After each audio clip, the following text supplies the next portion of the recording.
မင်္ဂလာပါခင်ဗျာကျွန်တော်တို့ရဲ့ခန္ဓာကိုယ်ဟာကားတစ်စီးနဲ့တူပါတယ်ခင်ဗျာကားမှာဆက်ချုပ်ရင်းရင် dashboard မှာအချက်ပြမီးလင်းတယ်လို့ပဲကျွန်တော်တို့ကိုယ်တွေးဟင်ကတခုခုချုပ်ရင်းနေပြီဆိုရင်လည်းခန္ဓာကိုယ်ကအပြင်ကိုယောဂလက္ခဏာတွေနဲ့ထုတ်ပြလိရှိပါတယ်ဗျဒါကြောင့်ဘယ်နာနာရင်ဘာယောဂလဲခန္ဓာကိုယ်ကပြသနေတဲ့အရေးပေါ်လက္ခဏာတွေကဘာတွေလဲဆိုတာကိုဒီဗီဒီယိုမှာအသေးစိတ်ပြောပြပေးတော့မှာဖြစ်ပါတယ်ခင်ဗျာကဲဗီဒီယိုမစခင်မှာမှတ်အားထားလို့ရအောင်စာအုပ်နဲ့ဘောပင်လေးစောင်းထားဖို့အကြံပြုလိုပါတယ်နော်နံပါတ်1ကတော့ဦးခေါင်းနဲ့လေပင်ပိုင်းဆိုင်ရာပါခင်ဗျာတကယ်လို့လူကခေါင်းကိုင်မယ်အလင်းရောင်ကိုမကြည့်နိုင်ဘူးလမ်းလျှောက်ရင်ဟန်ချက်မထိနိုင်ဘူးဆိုရင်တော့ဒါဟာဦးနှောက်နဲ့ဆိုင်တဲ့ပြဿနာဖြစ်နေပါတယ်ဗျာဒါပေမဲ့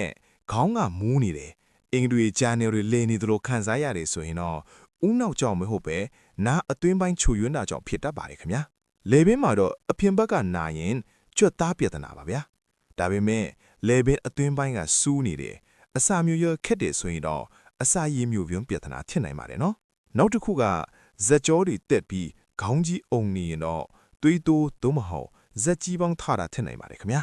နံပါတ်2ကတော့ရင်ဘတ်ပိုင်းပါဒီအချက်ကအရင်အရေးကြီးပါတယ်ခင်ဗျာရင်ဘတ်အလဲတဲ့တဲ့ကနေညှစ်ထားသလိုနာမယ်ပြီးရင်ဘယ်ဘက်လက်မောင်းကြောတွေပါကြိုက်ခဲလာမယ်ချွေးစည်းတွေပါပြန်လာမယ်ဆိုရင်တော့တတိထားပါခင်ဗျာဒါဟာနှလုံးရောဂါရှေ့ပြေးလက္ခဏာဖြစ်နိုင်ပါတယ်ဗျာ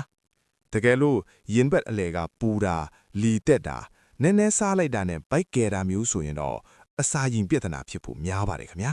နံပါတ်3အနေနဲ့ဘိုက်နာတဲ့နေရာတွေအကြောင်းပြောပြပါမယ်ညာဘက်နှရောအောက်ကနာပြီးစမ်းကြည့်ရင်မာနေတယ်ဆိုရင်တော့အသေးပြဿနာပါဗျာဘိုက်ရဲ့ညာဘက်အောက်ပိုင်းမှာမခံမရက်နိုင်အောင်ထိုးပြီးနာရင်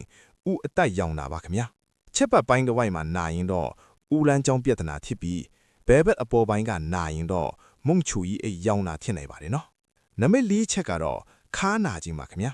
ခါအောက်လွင်းတစ်ခုလုံးညောင်ညာကြိုက်ခဲနေရင်တော့ဒါဟာကြွက်သားနာတာပါဗျာဒါပေမဲ့ခါတစ်ဖက်တည်းဘဲတော့မဟုတ်ညာဘက်ကနေစူးခနဲ့အောင့်ခနဲ့နာမယ်စီးသွားရခက်မယ်စီးတဲ့သွေးပါမယ်ဆိုရင်တော့ကက်ကစ်ပြဿနာတော့မဟုတ်ကြောက်တီတာဖြစ်နိုင်လို့လုံးဝမပေါ့ဆဲသင့်ပါဘူးခင်ဗျာနံပါတ်5ကတော့ခြေထောက်ပိုင်းဆိုင်ရာပါဒီနေရာမှာလူတော်တော်များများကမားတက်ကြပါတယ်ဗျာတင်စုံကနေဒူးခေါက်ခွေးထီခြေထောက်တစ်ဖက်တင်နှမ်းထိနာတာဟာခြေထောက်ယောဂမဟုတ်ပါဘူးဗျာခါယူစစ်ကအာယုံကြောင့်မာကြီးဖိမိလို့ဖြစ်တာပါခင်ဗျာနောက်တစ်ခုက